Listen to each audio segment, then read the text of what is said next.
Hi, this is Dale Richardson. I'm here to talk now just as some other matters that are also tied with this.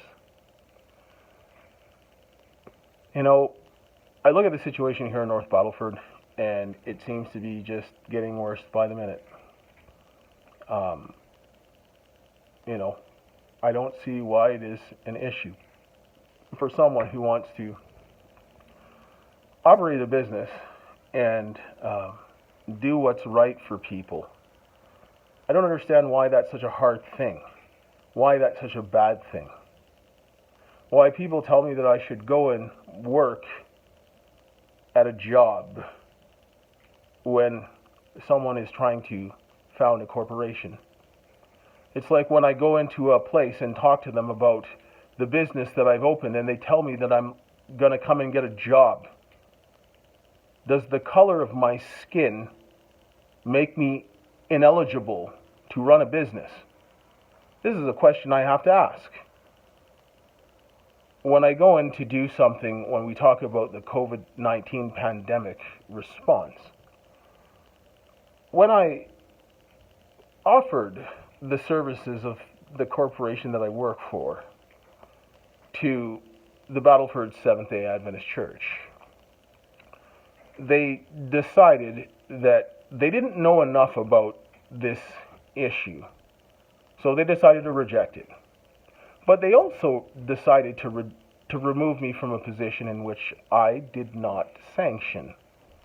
There are the messages that have been linked on my blog spot that definitely speak to this, where it is shown repeatedly that he has lied. And that he lied continually. And then he took that lie and illegally removed me from a position. That violates the Not-for-Profit Act, which governs that church. And then he interfered with the work that I was trying to do because of his lies. And what did James Kwan continue to do? He continued to lie and to deceive other people and used his position of responsibility to lie and hinder my efforts. And then he went ahead and lied again about the mediation, when previously he said something different. You see, the problem with this whole thing is everybody has something to say, but no one will come to my face and say anything to me. Everybody has a problem when I speak, but while I'm being taken advantage of, no one cares. But when I disturb their peace, that's a problem.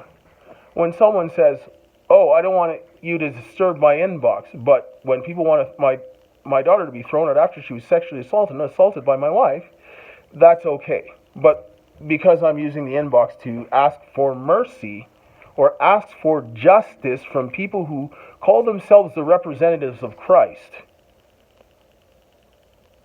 it becomes a problem. My question is, why are you a Christian if you care nothing about the suffering of others? That's a really big question, because when I read the Bible, it says that you should give bread to the hungry, to relieve the suffering, to look for the fatherless, the widow, and the oppressed, to loose the bands of affliction. So how did they loose the bands of affliction? They ran away. They didn't want to talk. Or when they said, you can talk, well, you just can't mention anybody's names and you can't attack anybody. Well, that's really subjective. So how is that fair? How is that fairness? Why is it, they say that if you have nothing to hide, then you should be able to talk. What are you afraid of? Why are you afraid to face me? I can tell you why they don't want to face me. It's because they're not telling the truth. I'm not afraid to stand and face anybody. Because why? I'm not afraid, A, one, to take the consequences of my actions, and B, if I'm telling the truth, I don't really have anything to worry about. But they've done wrong. And they keep running like rats running off of a leaky ship. They're the ones who has done wickedness and evil to me and keep coming to do things to harass and intimidate me, but yet they're the ones who call the police. They're the ones who banned me from every property when the president of the conference, he refused to listen to me. That's what his job is. If there's a dispute, he's supposed to come and deal with it. But he didn't want to.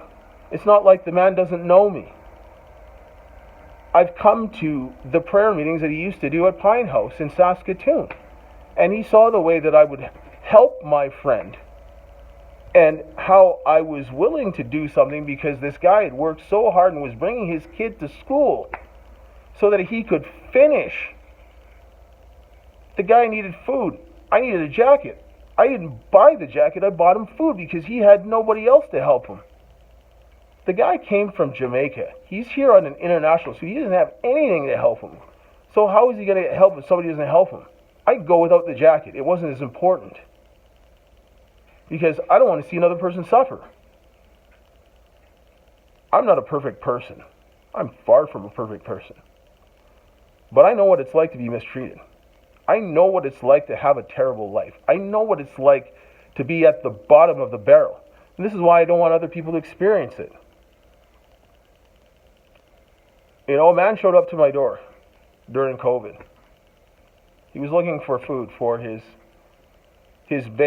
granddaughter. It was cold outside. I invited the man in. He's like, "Are you sure?" I said, "Listen, I'd rather die of COVID and help someone than to leave you outside to freeze." Because people are suffering when they're isolated. There are many people who are here by themselves. Like I live here in North Battleford. I really don't know anybody. I have a few people that I talk to, but not regularly. But at this point in time, for this COVID, it's pretty much me and my daughter. My eldest one. My youngest one. But I don't see my youngest one anymore. So I get cut off from pretty much almost every human being that I know, because most of the people I know is my wife's family. And I get my child taken for some reason, which I don't know. My wife was the one saying that she was worried that I was a flight risk. I had custody of my oldest daughter from when she was 3. You can ask her mother, who we still get along, in spite of the differences that we had before, we get along pretty well. That even my wife asked me why I still talk to her, and I said it's because we have a child. When you have a child together, you need to be peaceful about it. I don't hate my wife's family. I don't hate my wife right now. Do I hate the actions that they're taking? Yes. That doesn't mean that I hate them. It means I don't like their actions. You see, it isn't about the things that you do wrong. It's about when you don't admit when you're wrong. Because integrity isn't about doing things right all the time, because I don't know a person who's done things right all the time. It's about admitting your mistakes and doing what you can to fix them. I can't stand injustice. That's why I help people. My wife got mad at me when I used to go and do presentations to teach kids about engineering, Indigenous kids who don't really have much exposure to that as other people, to help them out, because while I'm not Indigenous, I understand what discrimination is all about. And so I'd like to give them an opportunity, because I know that they don't get the same opportunity as most people. Why? Because it's right. Because everybody should have the opportunity to do what they want. But they just don't get it because of the situation they're placed in. And because people have this mindset that other people don't matter. Even my counselor tells me that I should be selfish. I'm like, I'm sorry, but I struggled with addiction for a large portion of my life. Selfishness is what's going to drive me to it. Also, resentment. That's the number one ticket to becoming an addict. So I can't sit down and resent people. People sit down and think that I'm angry. No, I'm sorry, but I'm not. Because if I was, I'd be out doing drugs. But I'm not. Sorry. Do I not like these things? Yes. Am I going to sit down and stew about these things? No. Talk about things because I don't like injustice. Because other people are suffering in silence. A woman was here, and she accused someone at the church for sexual assault. I look at the way that they've treated me, and I could probably assume how they treated her. And how many other people have they treated this way? How many people have suffered injustice when people feel justified in doing wickedness? I don't believe that I'm justified in doing wrong to anybody. Doesn't mean that I don't do wrong, but when I do wrong, I know that I have no justification for it. Even though my wife has done things to me that I don't like, it doesn't give me the right to do wrong to her. Her cousin was cursing me about I don't pay for anything. I give my wife $1,000 a month. And I pay for the bills in here. She acts like I don't pay anything. That's a lie. I do. If she needed the shirt off my back right now, I'd give it to her. Why? Because it's right. And it's wrong to hold grudges. But it's okay for people to sit down and say that they're going to do these things and tell me to my face that they're going to justify doing those things. I'm sorry, but I don't buy that. Because I wouldn't justify doing that to anybody. So, a lot of these things that they're talking about, they're just lies. And I can't stand that. And you want to come to my face and lie. You know, when I bring concerns that are valid, like when the two nephews were out at the lake getting one putting their penis in the mouth of the other one, and I say, listen, I want to know what's going on, so that when my little daughter is there, that they don't try to go and experiment on her. And they're like, well, yes, that's kids just exploring their bodies. Well, I said, yeah, but I don't care. Because I'm pretty sure that Karis wouldn't matter if someone put a penis in their mouth, whether they were exploring or whether they were doing it intentionally to harm her. It's still going to do something wrong to her. And when I voice that concern, it becomes a problem. Excuse me? Is that sounds right? I'm sorry, but people need to face the reality of the things that they're doing. Otherwise, they're just going to deal with the consequences. You know, everybody says that, oh, well, you know, you did this and this happened to you. Okay. But everybody wants to have mercy for themselves, but they don't want to give mercy. That's the problem with people. You see, when it came down to during World War II, when they started to do the concentration camps, they didn't wake up one morning and just start throwing people in concentration camps. Didn't work that way. People were so focused on themselves. They were in a time of upheaval. They needed jobs, and the people that gave them jobs, they turned a blind eye to the atrocities that they began to do. And little by little, it got worse and worse until people started getting dragged out of their houses and driven away. And people just turned a blind eye because they said it's not going to happen to me. Some people didn't, because some of those people risked their lives to help other people. And when people want to sit down and sit on the judgment seat and condemn people, ask yourself, what are you doing to make this problem better? Are you adding to it? Or are you helping to solve it? Because if you're not part of the solution, you're part of the problem. Because the people that come and say all these kinds of things, where were you when people were in need? Where were you when people were suffering? My wife's cousin asked me about what I was doing. Well, I went to school because circumstances were such I needed to get into a new field. I had a heart issue. I went on a plant-based diet. Guess what? My heart is better than it was before. But in spite of that, I still went to school in my 40s. I went and did a mechanical engineering technology diploma. In the last year of school, there was so much going on with my wife, and we lost one baby, went through another pregnancy, and that was filled with complications. My wife, we thought we were going to lose the baby. There were so many things where by the time she was born and she came 8 weeks early, I was like, she's gone through so much already. She's not going to go out now. She's a fighter. And she came 8 weeks early. I just came home from school on a Friday. Sit down, spend some time with my wife, sitting down just over here on the couch, and went up to start making food, and she's like, yeah, baby's coming. So we went over to the hospital, drove all the way down, went to Saskatoon, stayed there, baby was born. Kara's had the cord wrapped around her neck twice. And she still came out, no problems.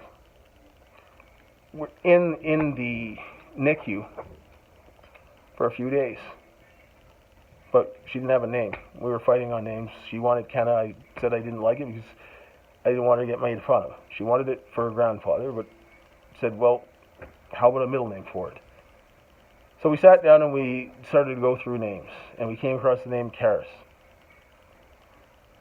Karis means grace. It means divine gift.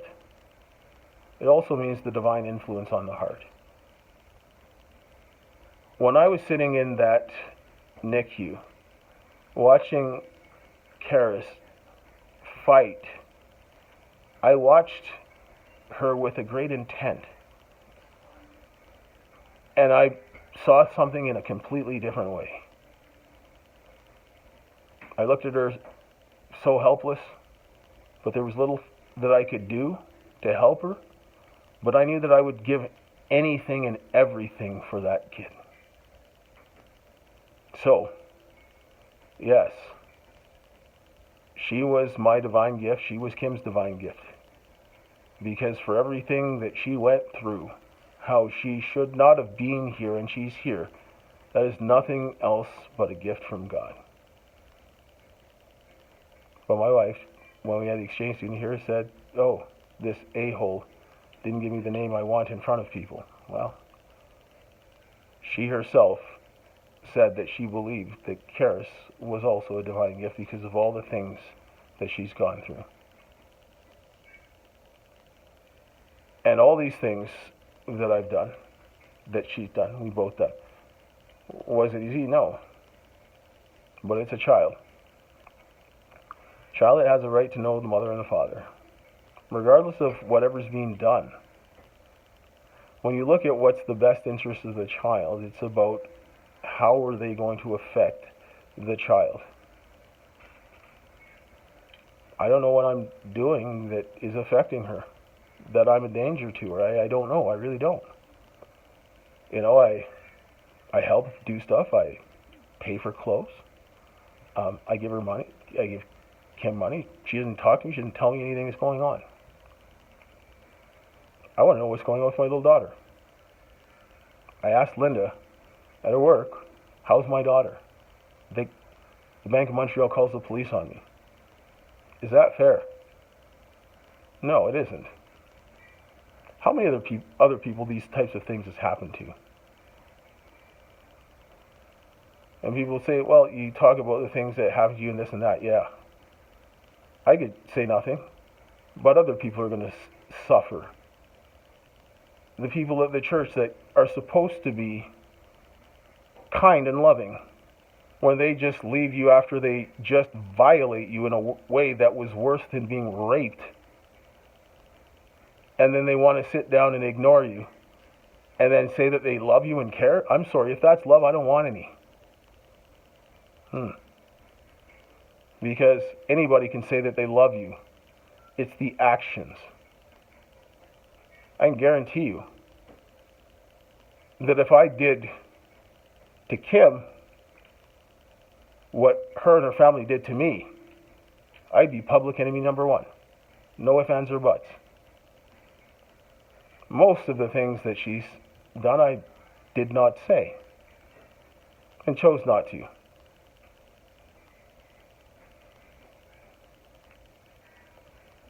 You don't do things like that. Prejudice is making assumptions that are not based in reality. Without understanding the facts, understanding what is going on, that which constitutes prejudice. This is why George Floyd got killed. This is why these indigenous men are getting murdered. This is why injustice exists, because people put their own ideas into a thought, into a situation, rather than determining what it is themselves. Like they tell me that the church said, oh, we're glad that you're here so that you can deal with the Native people because we've had such bad experiences with it. Well, guess what? I've had bad experiences with all kinds of people. It doesn't mean I have to hate them. It doesn't mean that I have to blame every single person for the actions of a few. That is foolishness and stupidity. If I don't like racism, I have to fight any racist tendencies, otherwise I will help only to create the very thing that I hate. That is disgusting. I don't want any part of that. And as for resentment, I loathe resentment. It's weakness. It's disgusting. Resentment is what creates addiction and some of the worst evils in this world. It makes you a slave. I can't stand resentment. I don't want anything to do with it. That's why when Raymond and Lyndon, my wife, came and showed up and took the car, I said, God bless you, because I'm not going to give in to resentment. When she told me that I couldn't come and see Karis, I said, God bless you. I'm not going to give in to resentment. I'm not sitting here mad and stewing. But how many other people are suffering with situations like this? How many people in that church are going to be suffering because of the evils that people are going to do?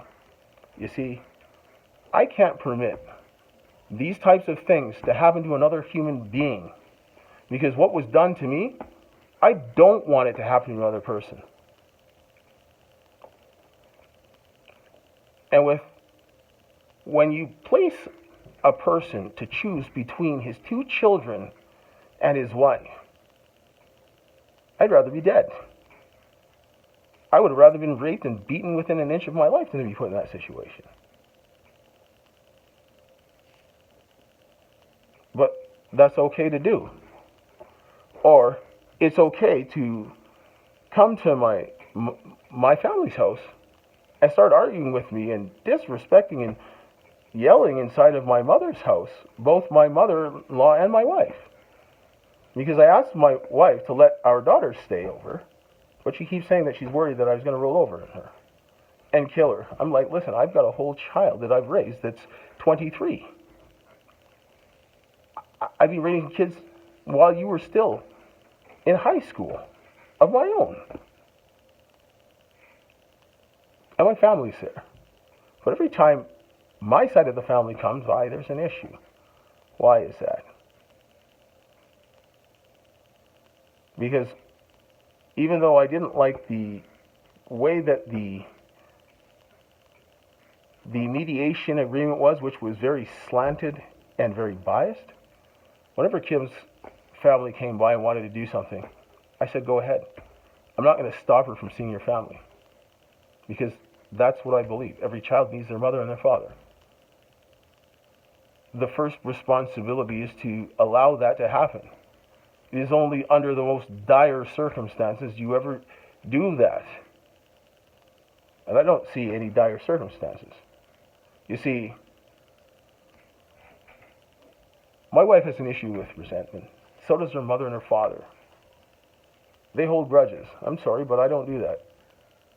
I'm not immune to doing that, but I'm not sitting down wasting my time getting angry. I see that my mother-in-law, she gets so angry that she couldn't look me in the face.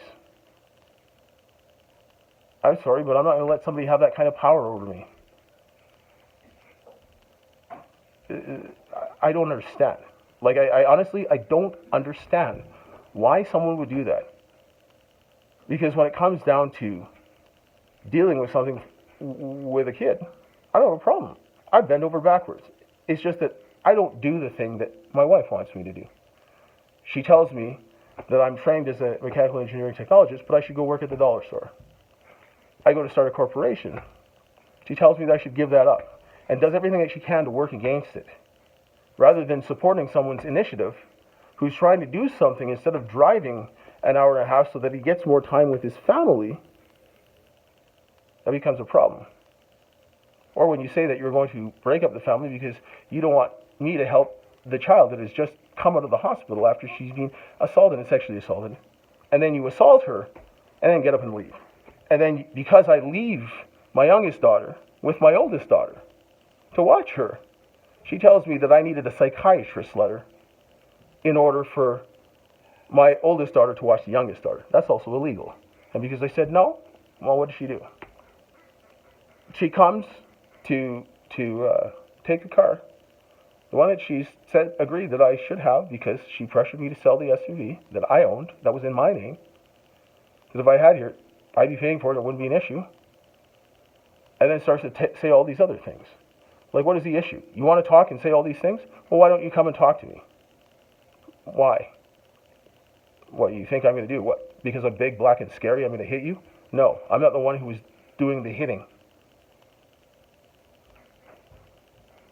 So, keep trying that again. And when people sit down and in their judgment seats, ask yourselves, what are you doing to help this situation? And when somebody's doing something that is trying to make the place that they live in a little bit of a better place, despite the things that are going on with them, you want to sit down and dump on them. The one that's trying to help people, feel that some people may even be the people that are mocking them, but they become the problem. But the people that are trying to do nothing for you, those are the ones that should be looked after and treated and respected. Like when you have the SHA that is telling lies, and they're spewing lies and telling you to trust the science, and the people that understand the science are saying different, but they're still spewing the lies. Who are you going to believe? The people that don't understand that science that are saying it, or the people that do understand the science? And that's what it comes down to. Are you going to believe what makes sense, what's logical, or are you just going to believe something that somebody tells you just because you want to inject what you want to believe in it? Are you going to deal with the facts or not? That's what it comes down to. Put feelings aside. Deal with the situation. This is the whole issue. Irrationality. And this is why I can't stand prejudice. It makes people do the dumbest things. And every person is prone to it. This is why they have to be aware. And when you make a mistake, admit the mistake and move on from it. Not try to criticize and cut people down, because you know what? That's weakness. Anybody can cut people down. It takes strength not to do that. And I'm still looking for the people that have the strength and the courage to do what's right in the face of people telling them otherwise. So, that's all I got for today. Thanks.